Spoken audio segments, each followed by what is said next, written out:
Hello and welcome. I'm Carol Cram, host of the Art and Fiction podcast.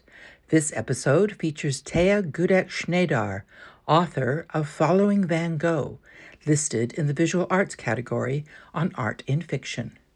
Tea is an art historian, travel writer, and editor of the Culture Tourist blog. She also works as a guest guide at the Rijksmuseum and Van Gogh Museum in Amsterdam. Welcome to the Art and Fiction podcast, Tea. Well, thank you so much for having me, Carol. It's my pleasure. So I just finished reading Following Van Gogh, which was very apropos because I was just in Amsterdam and I was also in Arles. And so I saw a lot of the places that you talked about in your novel. But let's start off by you telling us about your inspiration for the novel. Why did you decide to write this novel? Well, I had this story in me, I guess, for years. I'm working as a guest guide at the Van Gogh Museum in Amsterdam. I was also studying art history, so I was researching Van Gogh's artworks in details. And something which was always really fascinating to me was that his paintings in the Netherlands are so different from the paintings from Paris or from Arles. And well, you can see different colors, different subjects, different brush strokes, even. So I was always wondering, is there, well, something, well, in that? Could it be that maybe the landscape or the colors of that country, that city, somehow inspired his artworks as well? And so in 2019, I decided to go on a trip, and that trip was 2 weeks long. So I traveled from Amsterdam. I first went to the south of the Netherlands, where Vincent van Gogh was born, where he first started his art career. And then I went to Belgium, visited some of the locations linked to him over there, then to Paris, and all the way to the south of France. And I was, well, exploring and visiting all those places where he lived and where he worked. And it was so interesting to see, well, the colors, which are exactly the same as in his paintings. And for example, when I was in the south of the Netherlands, I could see colors from the potato eaters. And in Arles, I could see the swirls from, well, in the clouds from his paintings. And then I thought, well, this trip is so beautiful and these locations are so interesting that I started to think about writing a book. And the first idea was to write a travel guide, maybe for the like-minded travelers who wanted to explore more of those locations. But then somehow I got an idea of, well, putting a little bit of a crime in it and a thriller and create an art heist novel. So yeah, this is how I slowly started to play with this, well, crime part of the story and eventually finished my book in June of this year. Good for you. So, what is it about thrillers and crime that attracted you? Well, we all need a bit of, well, this thriller in our lives or some excitement. So that's why, well, some parts of the books were also inspired by real events. So, for example, when I was doing one of my tours at the Van Gogh Museum, at the end of the tour, I had a very nice gentleman who, well, told me that he would like to ask me something. And he, well, told me that he bought two paintings in Belgium a few days before, and he asked me if I would be interested in, well, taking a look at his paintings and maybe do a little art analysis for him. Well, nothing remotely close happened to what happened to my main character. Well, the paintings were very nice, but they were legit. There was no forgery or any crime involved. But these little situations actually inspired the crime part of the story, because I always wondered, well, what if? What if I actually discovered something? What if I discovered there was something beneath the surface? Or if I recognized some typical brushstrokes I knew from some other paintings? So, well, that what if inspired the crime part of the story. Yes, and the idea is that the painting is from the Hague School of Landscape in the 1880s, 1890s, and that underneath is a real Van Gogh. So they painted over top of it. Is that actually done in order to forge paintings? Not that I know of. So that was completely my imagination working here. But actually, quite often the paintings are painted over. So, well, for example, Vincent van Gogh himself, well, he would paint sometimes both sides of the canvas. And then that was very often the case with his self portraits when he would just reuse older paintings and put, well, his self-portrait or another painting in a bag. But quite often we do have a situation that, well, in most cases, painter would paint over his older paintings. And so you can find another painting below the surface. So that was the idea I also had in mind, because I was thinking like, how could you transport a very recognizable, very famous piece of art that no one would, well, raise their eyebrows or be suspicious about it? And this is how I got an idea. Yeah, I wonder if it ever is done that way because it's very clever, Well, but hopefully not. hopefully not. But But yeah, actually, you never know. So exactly. let's talk a little bit more about Van Gogh, who we all love Van Gogh. But why Van Gogh? What is it about Van Gogh that you love so much? Well, I have a feeling like I'm researching his art for years now. So, well, his art is a big part of my professional life. So I Yes. guess I'm already probably also a little bit obsessed by him and his paintings. But when you're researching someone's art so much in detail, somehow you grow closer to, I guess, that artist.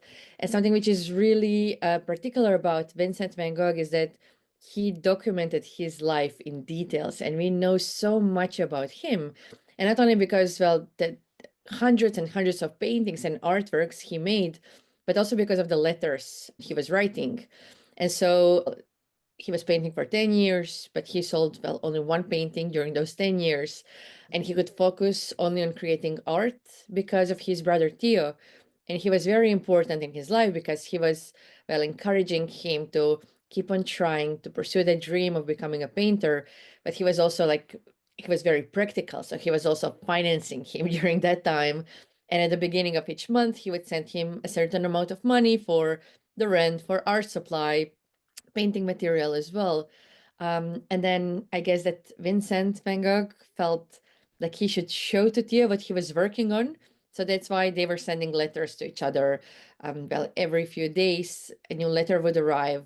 And in those letters, Vincent Van Gogh wasn't only writing about what was happening in his life, but he would also include drawings of his paintings, and he would very often describe them. He would write about the exhibitions he saw, about the other painters he met. And those letters are, well, firstly, such beautifully written. They read like poetry, but then they're also very informative. And I guess reading those letters is also almost like you're reading a beautiful novel, because his Yes, life they is so are. painful. And I guess, well, because of all of that information and, well, his personality, which was very interesting, because I think we can still relate with him on so many levels. He was someone who was pursuing that dream of becoming an artist for 10 years, and he sold only one painting. He was barely exhibiting in any galleries or any places where you could show your artworks at that time. But then he was persistent. He was keep on following the dream, and he believed in himself. And I think that's very inspiring It is, as and well. considering all of the challenges that he had, his mental illness and his Yeah. physical and all that. Yeah, I love those letters. I first read them way back when I was 18, when I first started studying art history. Yeah, Mm. they are wonderful. What I love about them is how he keeps describing colors. Like every time he says something to Theo, not every time, but when he's describing something, he always lists all the colors that he would want to use in there. So that must have been a great resource for you. Absolutely. And I always have a feeling like we have his art diary in a way, so Yes. we can understand those changes in his art.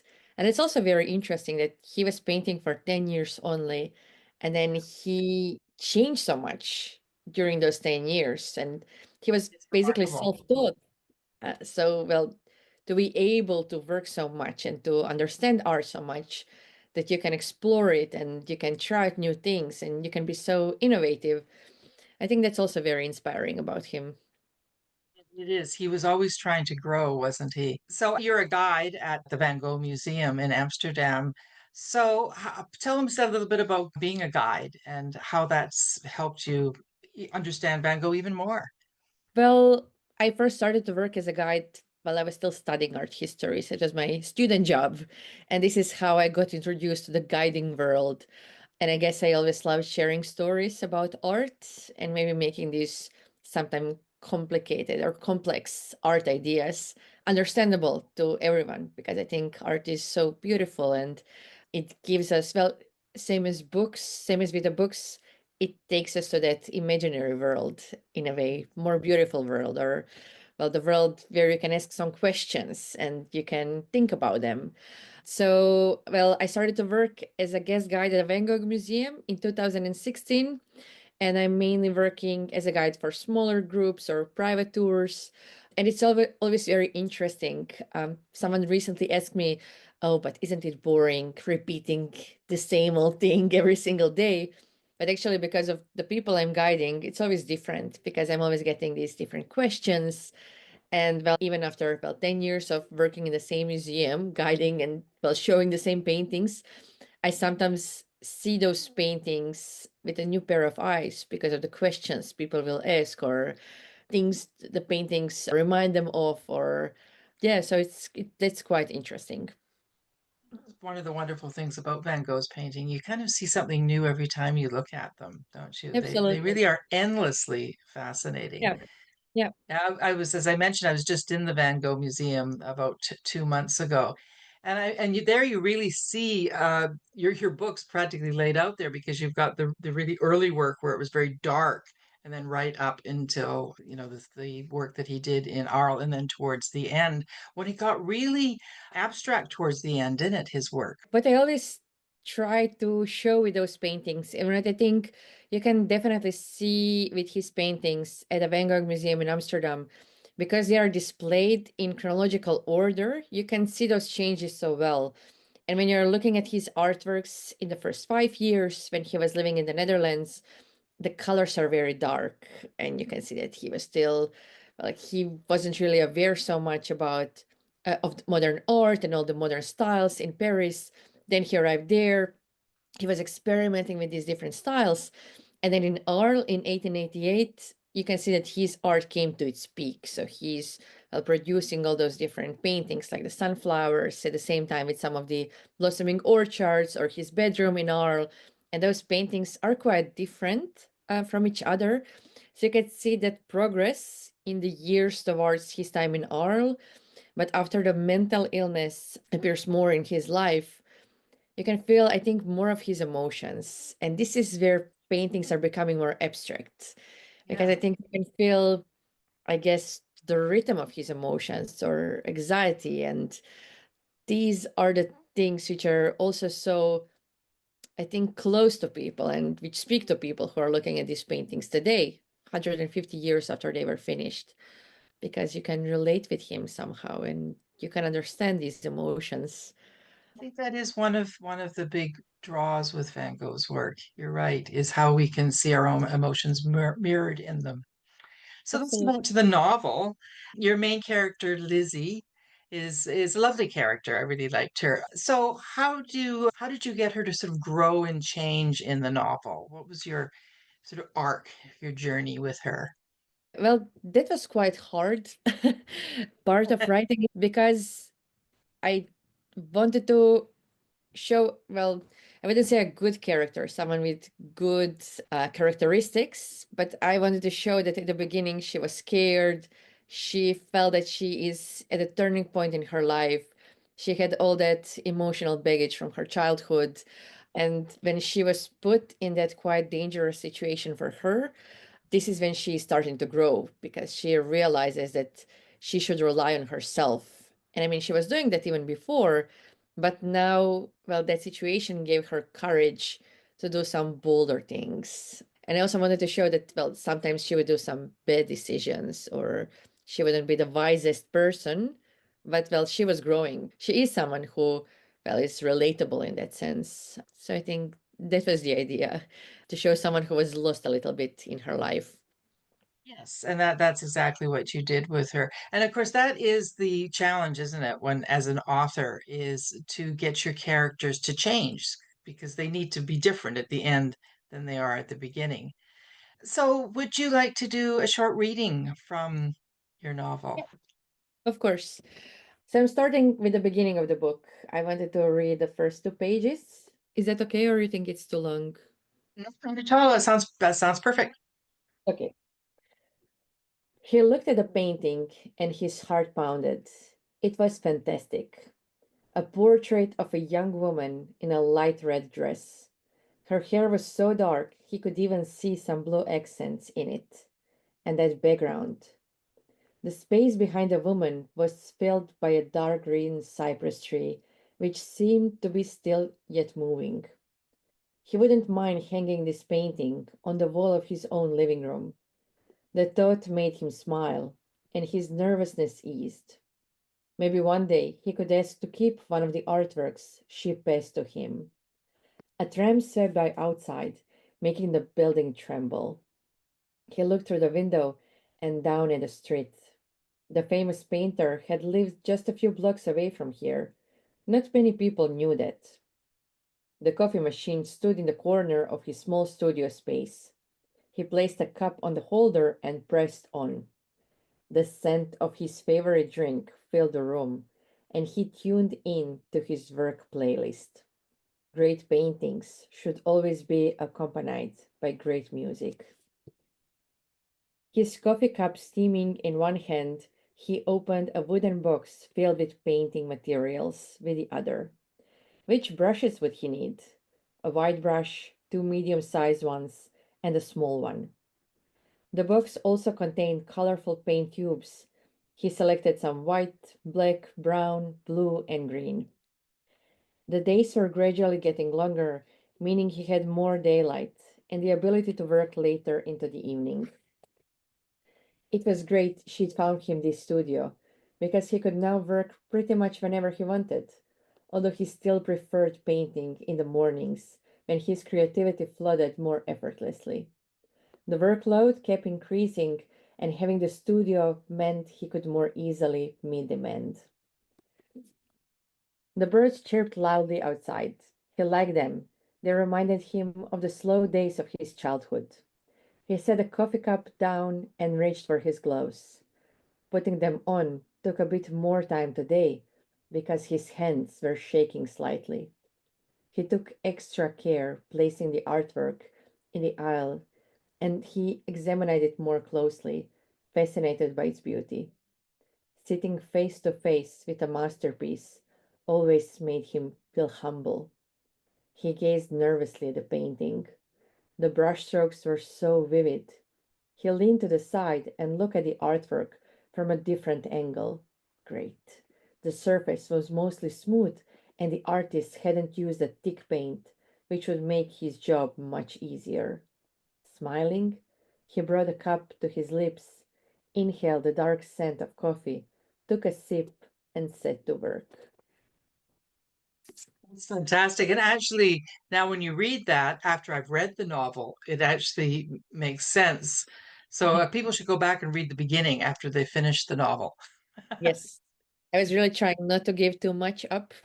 Oh, you didn't at all. But now when you read it, I went, oh, right, okay. But no spoilers. I don't want to. So, what would you like readers to take away from this novel? What do you want them to get from reading it? Yeah, well, probably the first thing I wanted to do with this novel was to share my love for Van Gogh's artwork. And this is, I think, in everything I'm doing with being a museum guide, well, trying to share with people the ideas behind the great masterpieces. And I think with Van Gogh's art, well, it's so easy to fall in love with his paintings. So, well, trying to teach them a bit more about his life or about the meaning behind some of the paintings was definitely my goal with the book. And then, secondly, what I said at the beginning, well, I first wanted to write a travel guide to all of those places. So I also wanted to inspire people and, well, for them to follow Van Gogh and go to some of those locations and maybe plan their next trip to visit some of the places where he lived and worked. Yes, well, you have a really great way of describing places. As I said, I was just in Arles, and so I really enjoyed those descriptions of Arles. So that's a good segue to talking about your blog. You have a blog called Culture Tourist, and so we have a lot in common because I also have a arts related blog. So how long have you been doing that blog? Well, blog is live since 2016, so almost 9 years now. I wanted to combine these two of my passions, art and travel, and this is from where, well, This is how Culture Tourist was founded. I was always writing while I was still studying. I was running also a blog about the Middle Ages, which was very niche. I think only a handful of people would read that. But then with the Culture Tourist, I also wanted to highlight some of those locations in Europe and their link to, art or famous artists. So I wanted to encourage people to prolong their trips a little bit and go to visit some of the archaeological sites or interesting museums. Well, many painters lived in Europe, and you can find so many places linked to them still, or famous architecture. So that's my idea with the culture tourist, to highlight those locations in Europe and to create little guides of how to visit those places. So do you travel a lot around Europe? Yes, quite a lot. And I was first traveling on my own, so I would go on my personal trips, if you can say like that. But then with culture tourists now, I started to work more and more with tourism boards in Europe or museums who would like to reach that audience of cultural travelers. So yeah, now I get an opportunity to write about those places, visit those places, and write about them. So I'm quite fortunate to have turned that passion into a profession for me. Yes, well, as I said, we do have a lot in common. So, one of my goals with the Art and Fiction podcast is to inspire other authors. So, what's one thing you've learned from writing your novel that you didn't know before?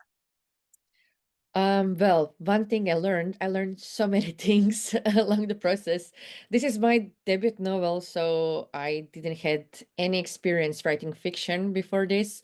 However, I was writing quite a lot because I'm writing on my blog. I was also writing for some art magazines or, for the exhibition catalogs. So I had that experience in writing.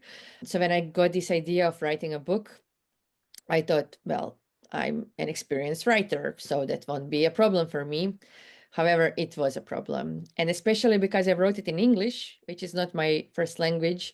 So that was also quite challenging. So I would say that the most important thing I learned was that writing fiction and nonfiction is a very different thing So, at what one. is different? I agree, they're very different, but what is different about fiction, do you think? Well, I guess writing nonfiction is much more factual. So you get your facts and you get your information, and then you write a nice copy out of it. So writing articles about travel, they are more informative, I would say. And with this book, I wanted the whole book to be inspired by Van Gogh's paintings. So, for example, when I was describing landscape, the main character is traveling by train, and when she looks through the window of the train, I wanted to describe the landscape in a way Van Gogh would paint his painting. So I was trying to describe these kind of colors and the brush strokes, or in that sense. And that was quite different. Also, giving my characters a personality. That was quite challenging, or giving them right motivation. Why would someone do something? That was also a bit challenging. It's a lot Yeah, more complex, isn't it? Yeah, it's a very different kind of writing. I know. exactly. And Yeah, yeah, absolutely. Especially with the villains in the story, because of course, like you can relate with people who have, let's say, a good motivation to do something, but how to understand someone who is evil or who wants to do evil to people or wrong to people, how to understand that and how to motivate them. And when I was working on the main villain of the story, I really tried to understand her. And I was trying to, I wrote that whole backstory about her. So, what happened to her before?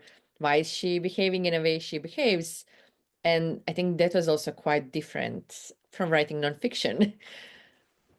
well, because the thing with villains is nobody's a villain in their own mind, Yeah, right? exactly. Yeah, Yeah. Oh, yeah, I really liked Monica.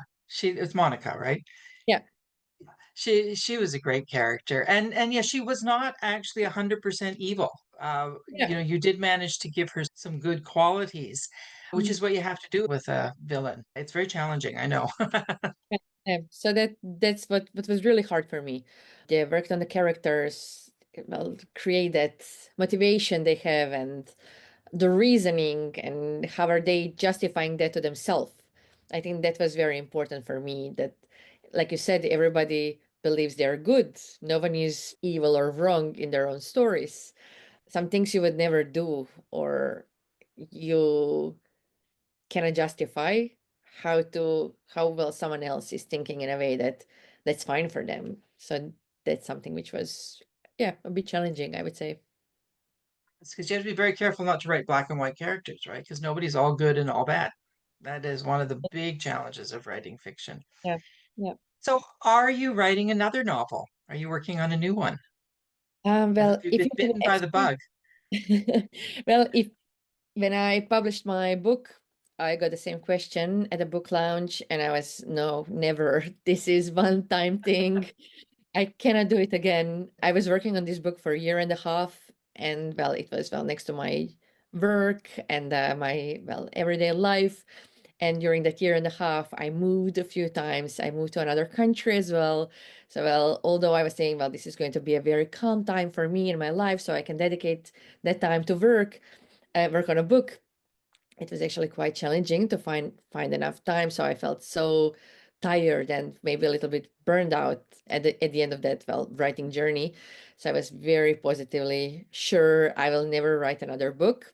However, already have an idea for the next one. So I started slowly thinking about it and yeah, drafting it a little bit now. So can you share a little bit about when it takes place or where, or is it Uh, too early? well, yes, I can tell you a little bit. Well, it's quite early because I also don't have like the whole idea in my mind still. But it's also going to be inspired by a famous painter from the Netherlands and one of his famous paintings, which is at the Rijksmuseum in Amsterdam. So I'm now working on my research and trying to get as much of the information as I can. But well, it will be once again the art history or art inspired story, but then well, criminals will get involved in it as well. There's lots of fodder at the Rijksmuseum. So we're probably talking the Dutch Golden Age time, Yeah. correct? Yes. Do you want to say which artist or is it too soon? Well, it's Rembrandt. Good. Good old Rembrandt. Yes. Lots there. Yes, of course. I was at Rembrandt House not very long ago. That's a great little museum. I really A enjoyed beautiful that one. place. Yeah. Yeah, I love it. I love going there. And they organize beautiful temporary exhibitions. Yeah. So We it's were there a few years ago. I wrote a piece about it actually. So thank you so much, Taya, for talking with me today. This has been delightful. thank you so much for having me.